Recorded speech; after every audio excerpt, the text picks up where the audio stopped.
اور سائنس کے فروغ کے نتیجے میں زیادہ مواقع آتے ہیں کہ آپ تسخیر کائنات کریں، یعنی آزادی میں آپ کے اضافہ ہوتا ہے۔ پہلے آپ کو سال لگتے تھے جن سفر کرنے میں، وہ آپ جو ہے گھنٹوں میں کر لیتے ہیں، تو یہ ایک آزادی کا ایک اظہار ہے۔ لیکن اس آزادی کے حاصل کرنے کے لیے جو قیمت آپ کو دینی پڑتی ہے وہ نظام جبر کو قبول کرنا پڑتا ہے، ریاست کا اور سرمایہ مارکیٹ کا۔ جو معاشرے قائم ہوتے ہیں وہ ایسے معاشرے ہیں جس پر ریاست اور مارکیٹ اپنی خواہشات کو جو ہے صریحاً بھی اور مضمر طور پہ بھی مسلط کرتی ہے۔ تو ایسے معاشرے جس میں جو ہے ڈسپلن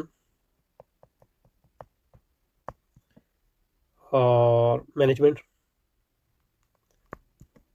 اور ایڈمنسٹریشن جو غالب ہوتی ہے، تمام آپ کی زندگی جو ہے ایک مینیج زندگی ہے۔